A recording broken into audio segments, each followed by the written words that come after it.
Hi, Chris. Jakubiak. Welcome back. Thanks, Don. Muscle Fitness. Yeah, thanks for having me again. Jiu-jitsu player and luscious hair hatter. I'm talking about hair just because I just shaved it. And it's one of those things where, okay, do I grow it back? Because it's weird when you're in the certain arenas that you're in, you can have short hair and it's okay. Like at jiu-jitsu, you can have, it's okay to be shaved head and it's acceptable. I just shaved it because I started swimming in the summer. Yep. And then more sports specific. Yeah, I had longer hair. It was, kind of, stylish in a way. Yeah. So I thought, and then I was swimming, and then the hair would just get in my face and too much drag, and I couldn't see it. And I won't wear a cap because a cap is just cumbersome. Yeah. So I was swimming with, I think I just had a rubber band in it, and then it snapped, and then I tried to swim, and then it just the hair just flew into my face. Yeah.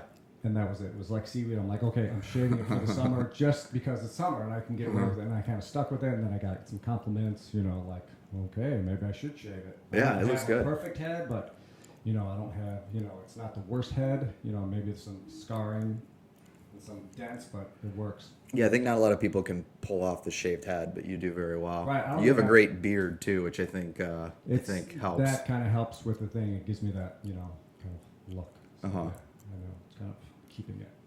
But you always had hair, so it's like, I don't think did you fall into that pit of the shaved head, the jiu-jitsu player shaved head? I did for a while. I had my hair. I kind of go back and forth. I've been growing it out now for really like about 2 years. And I did this before. I grew it out. I got it cut right before I got married. So that was about, like 5 years ago. I grew it out for another 2 years, and then I ended up donating it. Okay. And I had a 13-inch ponytail, so it was a little bit longer than what it is now, but I think in probably 6 months I'll get to where I was then. Do it again. Yeah. So yeah, I might do it again. I don't know. I have a lot of gray though now, so I don't know if they'll accept it. But I have the gray too, so it kind of works with the longer hair. So yeah, I don't know. We'll see if I grow it back. I'm just it's so simple to just deal with it now. It's fun to play around with it. I just can't wash it, condition it. So those are your tips. It's definitely more high maintenance. Yeah, and the tough thing with jiu-jitsu too, it gets stepped on when you're rolling or kneeled on. Yeah, that's the roughest part. I have not had that. It's just more kicked in the face or stepped down or hair I haven't had used yet as far as pulling. So this, I don't know. We'll see. So, anyways, I wanted to have you were on before. Mm-hmm. We pretty much just talked about the gym business, and I don't have a lot of people who I can talk to about the gym business. When I go to gyms, I talk to people that I know in the industry and just talking about gyms and just what has been happening in the past few years. And then I came across this article in this club industry off, it's a magazine, I think now it's social media, it's on Instagram, and I just saw the top 10 clubs in the United States. Now, granted, a lot of them are a lot of chains, and there are a lot of holding companies, so it's different from what you do. You have, your own gym, personal gym, so it's a studio, and but, it's kind of a lot of clubs just took a hit when I was looking at the numbers, and a lot of the numbers were just kind of based on last year's numbers. They could only go by their revenue, and some of the clubs are a public company, meaning you can look it online because they're publicly traded, so you can look at the numbers and see how well they fared. So they have to publish that. A lot of them are private because they're part of private equity holding companies, which I notice is a big thing now. It's been steadily growing where there'll be a nice chain. Yeah. You get a nice group of clubs, and all of a sudden a private equity company will be like, hey, this would be nice holdings to have, and just kind of hold them, and just because it's branding. So, have you noticed that? Do you seen that with private chain clubs? All of a sudden, they've just been grouped up and bought up by private equity. I have, in the last, I'd say, maybe 5-6 years. I feel like that's happened a lot more, where there's now these larger conglomerates that own a few different, I don't know if conglomerate's the right word, but just venture capitalist, private equity companies private companies buying up and owning several different branded gyms. Like they may have like a Pilates studio, a strength conditioning studio, a HIIT training studio, and yeah, kind of all under one umbrella company. Yeah, and it seems that just at that point, then they just kind of grow them privately, and then they want to go public. That's the big thing, go public, because then you can, you know, get all your money back. That's technically how it's not just gyms, but it just seems to be a trendy, I don't want to say trend, but it's become maybe a nice investment because it's steady. I mean, that's one thing about maybe health clubs you've seen or the fitness industry. It's kind of steady and consistent, and there's in part when recession happens, or you know there's maybe a financial slow in the market or something, health clubs tend to seem to do well depending on the size. Yeah, it's I think it's kind of, you know, people when they find a gym or club that they really like, they stay very loyal. You know, that's what kind of helped us kind of survive like all the lockdowns. I think a lot of the places that did, you know, they probably had a ton of really loyal members. They probably were established in that community for a long time. So I think, I think that's a big part of it. And I think it's also, you know, for a lot of people, it's the best time of their day, like going to the gym, getting a workout in, accomplishing something, you know, feeling empowered when they leave. So it makes sense that would survive. Like for me, you know, I'm a personal trainer, you know, I own a gym. I pay to go to other gyms. Like, and isn't that weird? Sometimes, yeah, it does feel a little, you know, weird, a little weird, but I also feel like it's, in some ways I would be a hypocrite if I like didn't like invest in myself, Right. if I was asking other people to invest in me. So, it is a little, you know, it's a little strange sometimes. Well, no, but that's an interesting point because it's more about, that's the trend too. We could talk about how maybe it could be still the same 5 or 6 years, how it's become split off. Used to be one club that everyone would want to go to, and that could just be demographic. And then now people are kind of piecemealing it. I mean, for you, obviously, you have a gym, but you know, you also do jujitsu, and that's special. Yeah, it's specialized. different. You have to pay for that. Like, yes, I have to pay for that too because it's just that's a specialized skill and talent that we can't do, so we have to go there and pay for it. But people do it with, I don't know, maybe a Pilates studio or reformers, or there could be anything. Studios that have just one particular thing. Yeah, I mean, we're, you know, metabolic resistance training, strength training geared towards fat loss. Like that's kind of what we specialize in. But we have other members that, you know, they might belong to a yoga studio or a spinning studio because they like biking. So yeah, I do see that people, you know, they do belong to a few different clubs. And then even some of our members, you know, they might belong to like a bigger box gym, like an Equinox or an Export that they can kind of go to a little more on their own when they, you know, just kind of feel like, sometimes I call it like a punch the clock workout where, you know, you're just kind of going in and not necessarily very intentional, but you just want to get some movement in. Or so we have in their life too, family life type of things like that. Yeah. Where they go to the bigger ones because.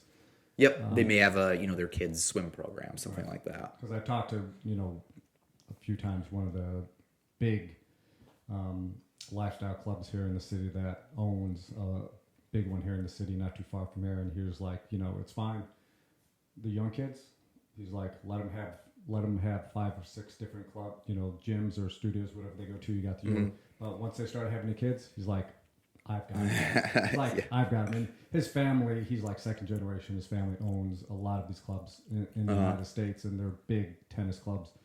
And that he was correct. He just knew what his market was, and why he invests so much money in a particular plot of land here in the city. When he started expanding, he's like, it's fine. Let them have. He wasn't worried about the competition. He's like, let them have their club. But when they start having the kids, they're mine, because where are they going to go if you're in the city? They have them in the suburbs too, but he's like, I have it all. They're going to want to come here because they don't want to go to 5 or 6 different clubs, because if they have families, they're going to start taking kids everywhere now. You want one place, to go, and he's right. I mean, that's just how it works, and that's why it's popular. And Yeah, there's wait lists. I've seen more trends with that. Like I've seen there's a lifetime living. That's a concept that where it's a shared workspace, it's a gym, and then you can also live there as well. So they have rentals where you live there, you work there, work from home, and then they also have the gym. And Lifetime has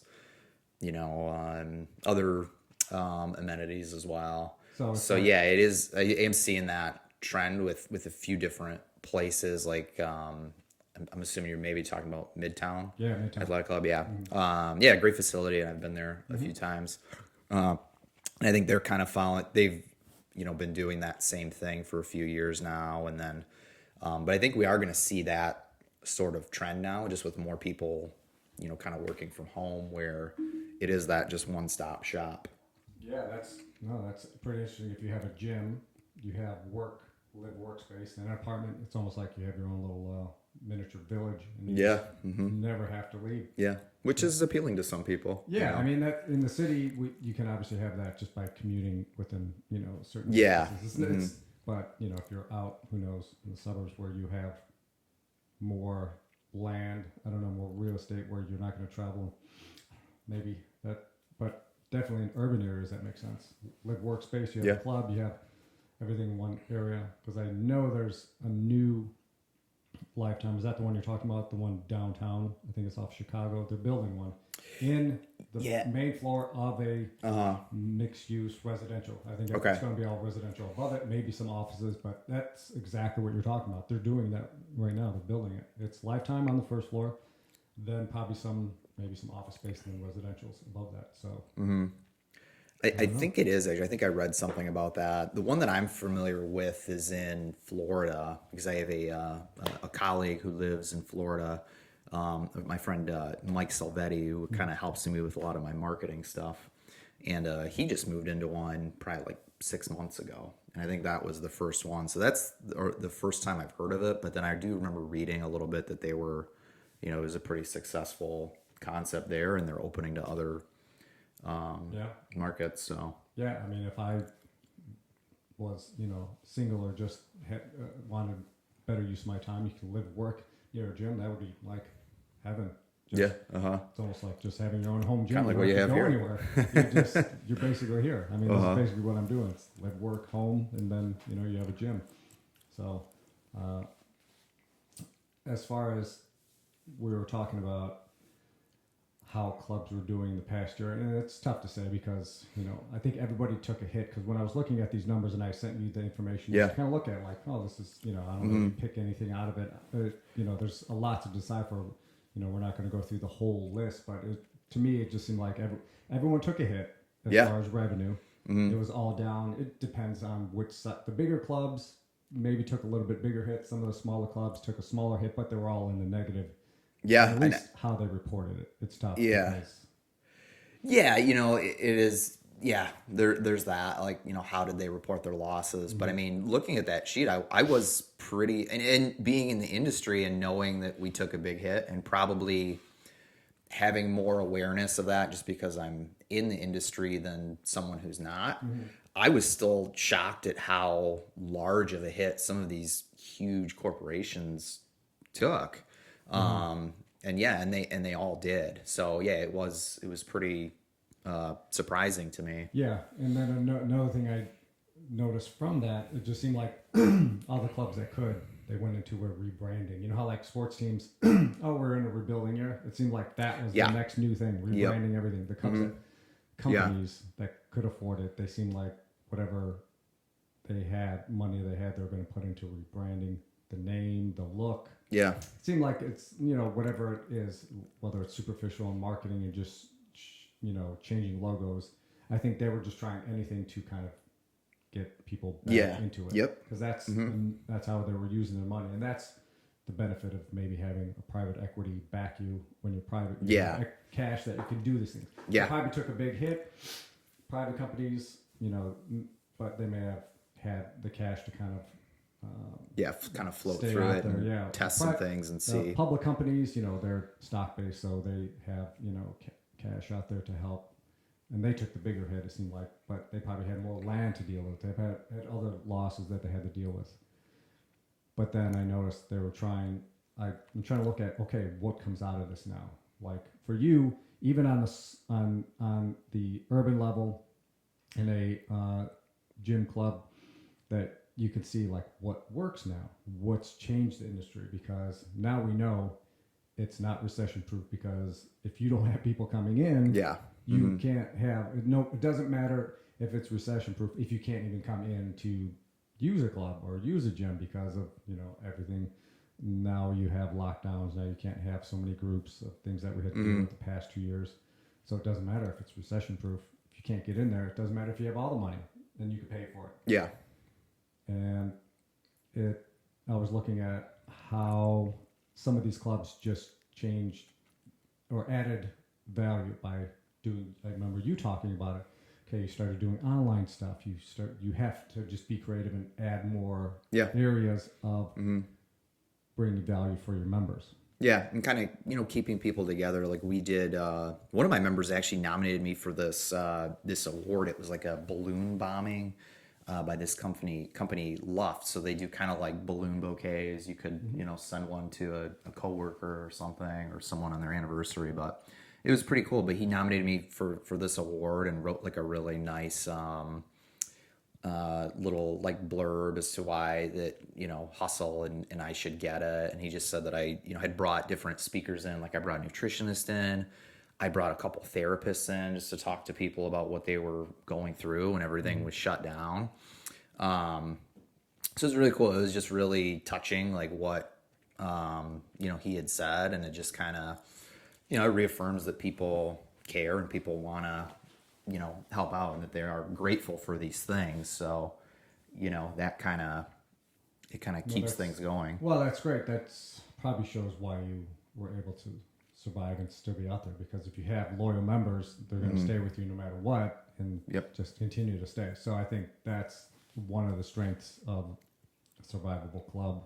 It's just member retention, member loyalty. I mean, they don't find any value in it, they're not going to stay no matter what. Exactly, yeah. And that's what it is, finding the value in it. And sometimes it's like testing things out to see, interviewing people, kind of trying things, keep trying things to see what people are actually interested in. Because I've done things where no one shows up. Oh, yeah. Or maybe it's like, no one really cares. You spend all this time doing something and then it just bombs. Yep. You're like, no. But that's life, That's how it goes. Well, that's the thing, the benefit. You could keep trying different things, and one or two things will land, and that's what makes the club successful. And and that's one thing's about being a gym owner, entrepreneur. You have to do everything yourself in a way. You kind of have to come up with ideas. Maybe you see trends going on, or just I think the few things that came out of just being shut down in the pandemic was just people didn't mind having to do it at home. That seemed to bring them value or comfort. Excuse me, which is strange when you've been in the industry and you always seem like, oh, you have to be in the gym to do it, or do a class, that there was something to online classes, sessions that seem to, I don't know, maybe it's just technology and the way things are now. Obviously, I'm doing it. I teach at university, so I had to do it from here, basically. So it's still odd for me to teach, virtually. I go on campus too. It's like half and half, but to teach this, I teach exercise science, sports studies. So if I'm in the lab doing things, it's tough when I can't do that in lab. So I kind of have to. It's a lot of just online lecturing, and no one's paying attention on the other side. Yeah, I know. Off. So, I remember taking those classes, and I definitely like the labs a lot more than the lectures. So so I hear what you're saying. So I would just make, when I'm on campus, there would be the valuable stuff that they can do labs, not sit and watch me, lecture for however long in a classroom. So I would get them out into the labs more. So that's more valuable. And then just use the online time just for, simple lectures and things like that. But it's now everyone's used to it. So I think that's going to be the new thing with maybe gyms, clubs, having that as an option. Yeah. Obviously, for sure. I don't know what your numbers are, but it seems like people are coming back into gyms and using the same format again, which is good because we saw people wanted to get back into the gyms, but they just couldn't just because. And that's another thing I want to bring up. Everyone had to kind of shut down. Everyone was on the same scale. So you're not in business. You can't open, but the other places can't open either. So it was kind of a fairness in the competition. It's not like, okay, you couldn't open, but I could. Yeah. And State to state for, basically, yeah. I mean, there were some rogue gym owners that were doing it just to make a point, which is understandable. It just, at least it was, okay, everyone is shut down. So it's not like everyone's making money. Mm-hmm. It's like, okay, the whole industry is taking they're all shut down, so you're just done. It's like car dealerships on Sunday. Okay, you're all closed on Sunday. It's not like you can sell more cars on Sunday than me because you're open. But so that I think was a benefit and showed like on the list, everyone kind of took a hit. Some companies made money. I don't know. Maybe they were smaller and they were able to do more online things. It's hard to tell with that. Yeah, I mean, the online, there's a lot less overhead. You don't have the brick and mortar space to kind of maintain.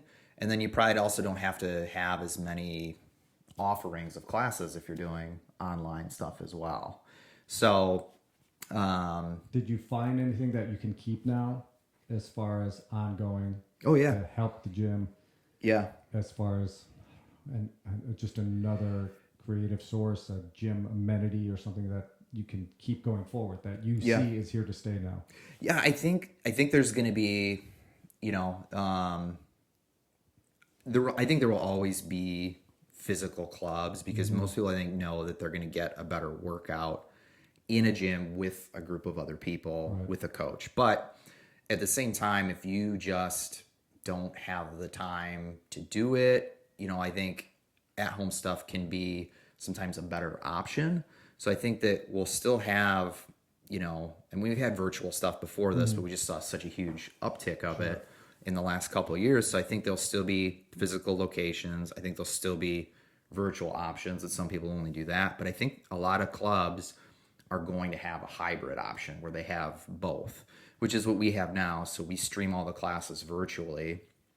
And we do have a few people that are they live? Do you record them? How do you? Yeah, both. So we do them live, and we have them. The coach will record the class, kind of like how we're recording this podcast now, and they're demoing the exercises, and they're kind of thinking of the camera like that's one person in the studio, and we may have 2, 3, maybe even 5 people watching virtually, and the coach can kind of coach them virtually as well, while he's still also coaching people in studio. Now, in my opinion, and I think most people probably agree with this, it's a lot easier to coach someone who's in person because you can give them verbal cues, which you can still do online, but you also have, a 3-dimensional view of what they're doing, whereas virtually you just have 1 dimension. So it makes coaching a little bit more challenging, and then it kind of depends too on how well you can see them, how good the lighting is in their home. And then you can also mold people in person too, where you can kind of like physically touch them. I always go over with my coaches like appropriate touch. You can physically mold people where you can't do that on a screen.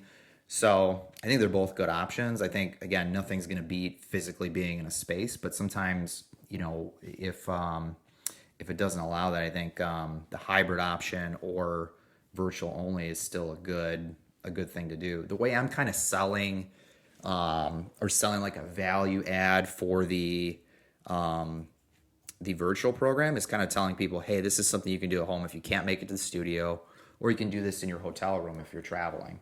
And that's kind of more the way I'm kind of like promoting it to people now. Yeah, and I think since they're probably so used to it for the past few years that it'll work for them. Because I think before it was odd to watch something online and try to work out, if you're trying to follow along. There was hints of it, you would see things on YouTube, but it wasn't, I think, as big now.